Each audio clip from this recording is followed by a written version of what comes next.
ಎಲ್ಲರೂ ಈಗ 10ನೇ class pass ಆಗಿ ದೊಡ್ಡ ದೊಡ್ಡ ಕೋರ್ಸ್ಗಳನ್ನು ಆಯ್ಕೆ ಮಾಡ್ಕೊಳ್ಳೋದ್ರಿದ್ದೀವಿ. ನಮಗೆ ಎಲ್ಲ ರೀತಿಯ ಬೆಂಬಲ ಇದೆ. ಆದ್ರೆ ನಾವು ಹೇಗೆ ನೋಯುವುದು? ನಮಗೆ ಯಾಕೆ ಕಾನೂನು? ಇದು ಪ್ರತಿಯೊಂದು ಮಗುವುದೇ ಮಕ್ಕಳು ನೀವು ಮತ್ತು ಪ್ರತಿ ತಂದೆ ತಾಯಿಯು ಯೋಚನೆ ಮಾಡುವ ವಿಷಯ. ಎಲ್ಲರೂ ಏನ್ ತಿಳ್ಕೊಳ್ತೀನಿ ಗೊತ್ತಾ? ನಾನು ಬೆಸ್ಟ್ ತಂದೆ ತಾಯಿ, ನನ್ನ ಮಕ್ಕಳು ಬೆಸ್ಟ್ ರಕ್ಷಣೆಯಲ್ಲಿ ಇದ್ದಾರೆ, ನನ್ನ ಮಕ್ಕಳಿಗೆ ಯಾವುದೇ ತೊಂದರೆ ಆಗುವುದಿಲ್ಲ ಅಂತ ತಿಳ್ಕೊಂಡಿರ್ತೀನಿ. ಆದರೆ ಮಕ್ಕಳ ಮೇಲೆ ಆಗುವ ಪ್ರತಿ ದೌರ್ಜನ್ಯವು ಮನೆಯಿಂದಲೇ ಶುರುವಾಗುತ್ತೆ ಅನ್ನೋದು ನಾವು ಮರೆತು ಬಿಡ್ತೀವಿ ವಯಸ್ಕರಾಗಿ. ನನ್ನ ಮಗು ಶಾಲೆಗೆ ಹೋಗ್ತಾ ಇದೆ, ಒಳ್ಳೆ ಶಾಲೆಯಲ್ಲಿದೆ ಅಲ್ಲ, ಚಿಂತನ ಮೇಡಮ್ ಅಂತಹ ಅತ್ಯುತ್ತಮವಾದ ಸಕ್ಷಮವಾದ ದಕ್ಷವಾದ ಪ್ರಿನ್ಸಿಪಲ್ ಇದ್ದಾರೆ. ನನ್ನ ಮಕ್ಕಳಿಗೆ ಶಾಲೆಯಲ್ಲಿ ಏನ್ ತೊಂದರೆ ಆಗ್ತದೆ? ಎಂತದಿಲ್ಲ. ಮನೆಗೆ ಅವಳು 4 ಗಂಟೆಗೆ ಬಂದ ನಂತರ ನಾನು ಹಾಲಿಗೆ ಹಾರ್ಲಿಕ್ಸ್ ಹಾಕಿ ಕೊಡ್ತೀನಿ, ಬೋರ್ಬೇಟ ಹಾಕಿ ಕೊಡ್ತೀನಿ, ಅವಳು ಕುಡಿತಾಳೆ. ಮತ್ತೆ ರಾತ್ರಿ ಊಟಕ್ಕೆ ಮೀನು ಊಟ ಮಾಡ್ತೀನಿ, ಇಲ್ಲ ಮುಳ್ಳ ಬದನೆದು ಒಳ್ಳೆ ಬೇಳೆ ಜೊತೆ ಹಾಕಿ ಅದರ ಬಜ್ಜಿ ಮಾಡಿ ಕೊಡ್ತೀನಿ. ಅವಳಿಗೆಲ್ಲ ಪೌಷ್ಟಿಕಾಂಶ ಕೊಟ್ಟಿದ್ದೀನಿ. ಮತ್ತೆಂತ ತೊಂದರೆ ಆಗೋದು? ಕೂತು ಓದ್ಬೇಡ ಅವಳು ಅಷ್ಟೇ, ಓದುವುದಷ್ಟೇ ಕೆಲಸ ಅವಳು. ಪ್ರತಿ ತಂದೆ ತಾಯಿಯು ಹೀಗೆ ಯೋಚನೆ ಮಾಡ್ತಿರ್ತೀವಿ. ಆದರೆ ನನ್ನ ಮಗು ಮನೆಯಿಂದ ಶಾಲೆಯನ್ನು ತಲುಪುವ ಮಾರ್ಗ ಮಧ್ಯದಲ್ಲಿ ಏನೆಲ್ಲ ನಡೀತಿದೆ ಅನ್ನುವುದನ್ನ ನಾವು ಮರ್ತ್ಬಿಡ್ತೀವಿ. ಒಂದ್ಸಲಿ ಶಾಲೆ ಒಳಗೆ ಹೋದ್ರೆ ಶಿಕ್ಷಕರ ತಲೆ ಮೇಲೆ ಎಲ್ಲ ಭಾರ ಹೊರಿಸ್ಬಿಡ್ತೀವಿ. ನೀವೇನಾದ್ರು ಮಾಡ್ಕೊಳ್ಳಿ, ನಾವು ಫೀಸ್ ಕೊಟ್ಟಿದ್ದೀವಲ್ವಾ, ನನ್ನ ಮಕ್ಕಳ ಜವಾಬ್ದಾರಿ ನಿಮ್ದು. ಮನೆ ಒಳಗೆ ಹೋದ ತಕ್ಷಣ ಶಿಕ್ಷಕರು ಹೇಳ್ತಾರೆ, ಬೆಳಗ್ಗೆಯಿಂದ ರಾತ್ರಿವರೆಗೂ ನಿಮ್ಮ ಮಕ್ಕಳನ್ನೇ ನೋಡ್ಕೊಂಡಿದ್ದೀವಿ, ರಾತ್ರಿ ಆದ್ರೂ ನಮ್ಮ ಮಕ್ಕಳನ್ನ ನೋಡ್ಕೋಬೇಡ್ವೆ, ಹಾಗಾಗಿ ಮನೆಯಲ್ಲಿ ನಿಮ್ಮ ಜವಾಬ್ದಾರಿ. ಆದರೆ ಈ ನಡುವಿನ ಮಕ್ಕಳ ಜವಾಬ್ದಾರಿ ಯಾರು? ಏನೆಲ್ಲ ಆಗ್ತಿದೆ? ಯಾವುದೋ ಒಬ್ಬ ಹುಡುಗ ಚುಡಾಯಿಸ್ತಾ ಇದ್ದಾನೆ, ಯಾವುದೋ ಒಬ್ಬ ಹುಡುಗಿ ಒಂದು ಹುಡುಗನನ್ನ, ಒಂದು ಯುವಕನನ್ನ, ನಾನು ನಿನ್ನ ಪ್ರೀತಿ ಮಾಡ್ತಿದ್ದೀನಿ, ಬಾ ಓಡಿ ಹೋಗೋಣ ಅಂತ ಕೇಳ್ತಿದ್ದಾಳೆ. ಎಷ್ಟು ಚೆನ್ನಾಗ ನಿಮ್ ಟೀಚರ್ ಮತ್ತೆ ನಿದ್ದೆ ಇದ್ರೆ ನಾನಂತೂ ಡೆಫಿನೆಟ್ ಹೆಂಗೆ ಕೂಡೋಗೋದು ಪ್ಲಾನ್ ಇರ್ತಾ ಇದ್ದೆ. ನನಗೆ ತುಂಬಾ ಇಷ್ಟಪ್ಪ ಓಡಿ ಹೋಗೋದು. ಆದ್ರೆ ನೋಡಿ, ನನ್ನ ಮಕ್ಕಳಿಗೆ ಯಾರು ಹುಡುಗರು ಓಡಿಸ್ಕೊಂಡೇ ಹೋಗೋದಿಲ್ಲ. ಏನ್ ಮಾಡೋದು? ಮಾತ್ರ ಮೈಕ್ ಆಫ್ ಮಾಡಿ ನಾವು ಮಾತಾಡ್ತೀವಲ್ಲ, ಆಗ ನಿಮ್ಗೆ ತುಂಬಾ ಸೂಪರ್ ಪ್ಲಾನ್ಗಳು ಕೊಡ್ತೀನಿ. ಯಾವ ಯಾವ ರೀತಿ ಮನೆಯಿಂದ ಓಡಿ ಹೋಗೋದು, ಲವ್ ಹೇಗೆ ಮಾಡುವುದು. ಓಕೆ, ಸೊ ಇದು ಎಲ್ಲ ತಂದೆ ತಾಯಿಗಳ ಗಮನಕ್ಕೆ, ಶಿಕ್ಷಕರ ಗಮನಕ್ಕೆ ಬರ್ದೇನೆ ಹೋಗೋದು ವಿಚಾರ. ಹಾಗೆಯೇ ಮಕ್ಕಳ ಕೈಗೆ ಮೊಬೈಲ್ ಕೊಟ್ಟು ಬಿಡ್ತೀವಿ. ಮೊಬೈಲ್ನಲ್ಲಿ ಏನೆಲ್ಲ ವಿಷಯಗಳು ಕಣ್ಣಿನ ಮೂಲಕ, ಕಿವಿಯ ಮೂಲಕ ನಮ್ಮ ಮಕ್ಕಳ ಮೆದುಳು ಮನಸ್ಸಿಗೆ ತಲುಪ್ತಾ ಇದೆ ಅನ್ನೋದನ್ನ ನಾವು ಗಮನಿಸಲಿಕ್ಕೆ ಹೋಗಲ್ಲ.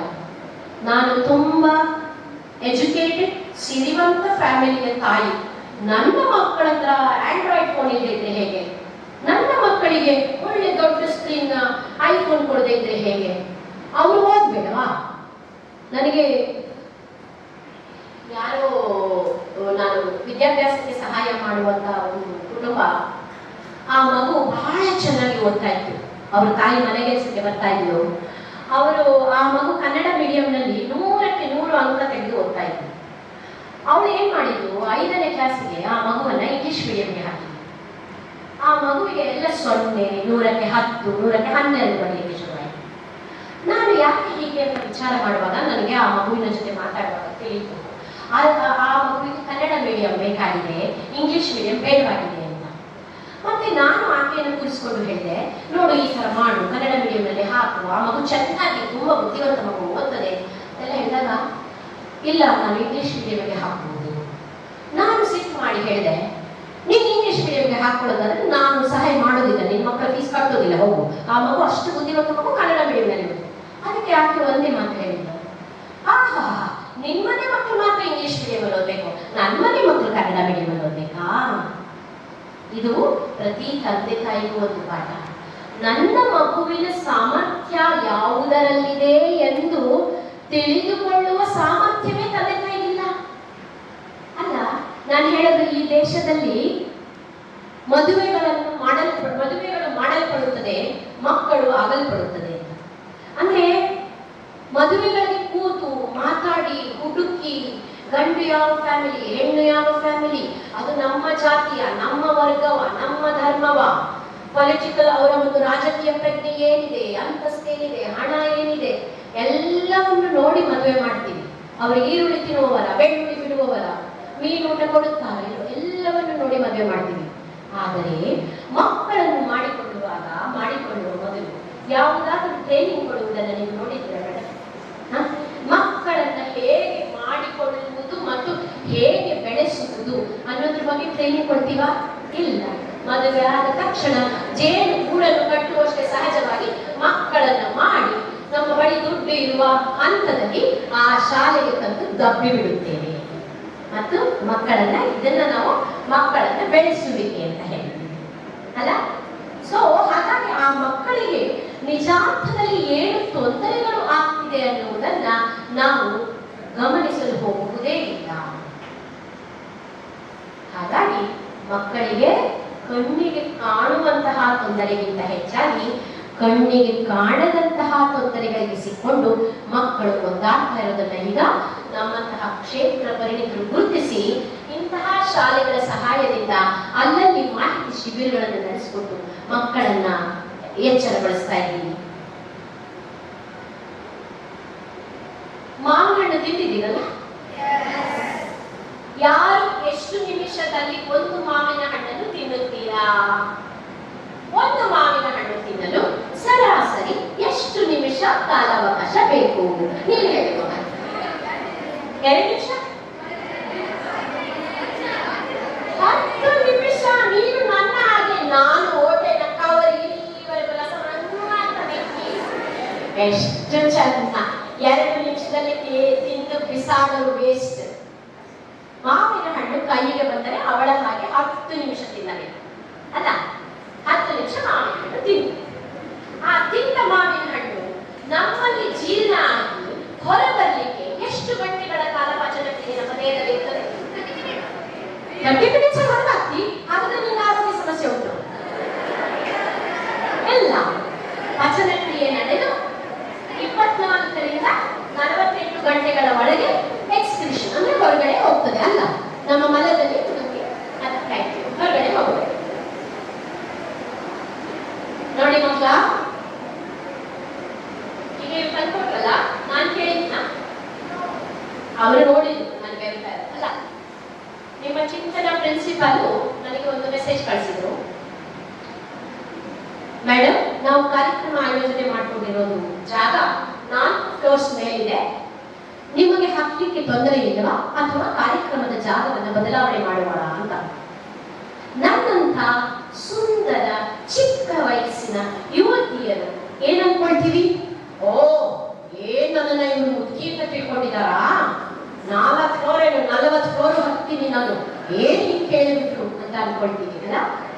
ಆದರೆ ಈ ಸೂಕ್ಷ್ಮತೆ ಇದೆಯಲ್ಲ, ಅವ್ರು ವ್ಯವಸಾಯದನ್ನ ನೋಡಿ ಟಿಶ್ಯೂ ತಗೊಳ್ಳೋದು, ಮತ್ತೆ ಅವರು ಯಾರು ಅಂತ ನನಗೂ ಅವ್ರಿಗೂ ಪರಿಚಯ ಇದೇ ಸಂದರ್ಭದಲ್ಲಿ ನೀವು ವೆಜಿಟೇರಿಯನ್ ನಾನ್ ವೆಜಿಟೇರಿಯನ್, ನಿಮಗೆ ಯಾವ ರೀತಿಯಾದಂತಹ ಊಟ ಸಿದ್ಧತೆ ಪಡಿಸೋಣ, 4 ಫ್ಲೋರ್ ಬರ್ತೀರಾ ಅಥವಾ ಕೆಳಗೆ ಏರ್ಪಾಡು ಮಾಡೋಣ, ಈ ರೀತಿಯಾಗಿ ಕೇಳುವುದು, ಇದೆಲ್ಲ ಒಂದು ಸಣ್ಣ ಸಣ್ಣ ಉದಾಹರಣೆ ಕೊಡಬಹುದಾದ ಸೂಕ್ಷ್ಮತೆಗಳು.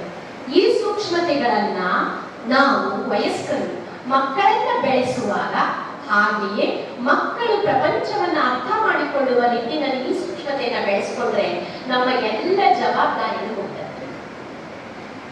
ಸೊ ಮಾವಿನ ಹಣ್ಣು ಈಗ ಹೊಟ್ಟೆಯಲ್ಲಿ ಕೂತಿದೆ. 24 ಗಂಟೆಯಿಂದ 48 ಗಂಟೆಗಳ ಕಾಲದಲ್ಲಿ ಅದು ಪಚನಗೊಂಡು ಹೊರಗೆ ಬರ್ತದೆ ಅಲ್ಲ? ಸೊ ಮ್ಯಾಕ್ಸಿಮಮ್ ಒಂದು ಆವರೇಜ್ ನಲ್ಲಿ 40 ಗಂಟೆ ಅಂತ ಇಟ್ಕೊಳ್ಳೋಣ ಅಲ್ವಾ? ಒಂದು ಮಾವಿನ ಹಣ್ಣು 10 ನಿಮಿಷ ತಿಂದಿದ್ದೀನಿ, 40 ಗಂಟೆಯಲ್ಲಿ ಅದು ನನಗೆ ಶಕ್ತಿ ಕೊಟ್ಟು ಹೊರ ಹೋಗ್ತದೆ. ಕರೆಕ್ಟ್? ಆ ಮಾವಿನ ಹಣ್ಣಿನ ಒಳಗೆ ವಾಟೆ ಅಂತೀವಿ ನಾವು. ನಿಮ್ಮಲ್ಲಿ ಏನಂತೀರಾ?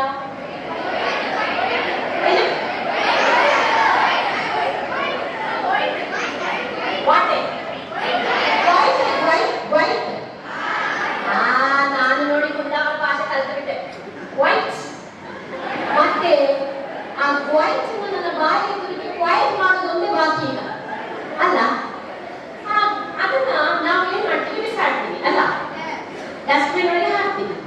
ಅದು ಡಸ್ಟ್ಬಿನ್ ಎಲ್ಲ ಕಾರ್ಪೊರೇಷನ್ ಅವರು ತೆಗೆದುಕೊಂಡು ಹೋಗಿ ಅದನ್ನ ನೆಲಕ್ಕೆ ಹಾಕಿ ಬಿಡ್ತಾರೆ ಅಲ್ಲ? ಅದು ವೇಸ್ಟ್ ಅಲ್ಲ? ಅದು ಕೊಳಿಲಿಕ್ಕೆ ಎಷ್ಟು ದಿನ ಬೇಕಾಗ್ತದೆ? ವೈಟ್ ಕೊಳಿಲಿಕ್ಕೆ, ಭೂಮಿಯಲ್ಲಿ ಕೊಳಿಲಿಕ್ಕೆ ಎಷ್ಟು ದಿನ ಬೇಕಾಗ್ತದೆ? 3 days. ಫ್ಯಾಂಟಾಸ್ಟಿಕ್. ಅದು ಚಿಗುರೊಡೆದು ಮಾವಿನ ಮರವಾಗಲು ಎಷ್ಟು ವರ್ಷ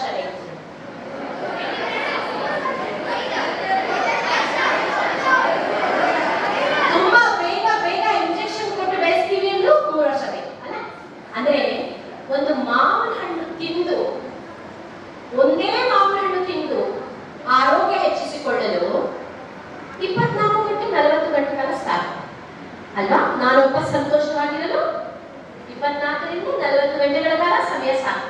ಅದೇ ಒಂದು ಮಾವಿನ ಮರ ಬೆಳೆದು ಫಲ ಕೊಡಲು 3 ವರ್ಷ ಬೇಕು ಅಲ್ವಾ ಮಕ್ಕಳೇ? ಇವತ್ತಿನ ದಿವಸ ನಿಮ್ಗೆಲ್ಲ ಇಲ್ಲಿ ಕೂತು, ಅಲ್ಲಿ ನನಗೆ ಕಾಣುತ್ತೆ ಮಧ್ಯದಲ್ಲಿ ಕೂತಿರೋ ಹುಡುಗರು ತೂಕಡಿಸ್ತಿದ್ದಾರೆ, ಅವರಿಗೆ ನಿದ್ದೆ ಬರ್ತಿದೆ.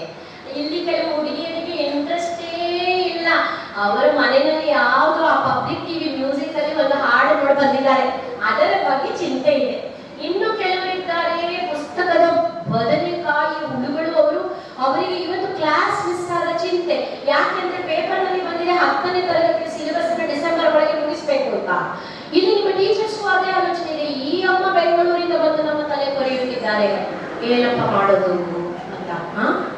ಯಾಕೆ ಇದು? ಈ ಕ್ಷಣದಲ್ಲಿ ನಾವು ಮಾಡುವ ಕ್ರಿಯೆ ಅನಾಸಕ್ತಿ, ಬೋರ್,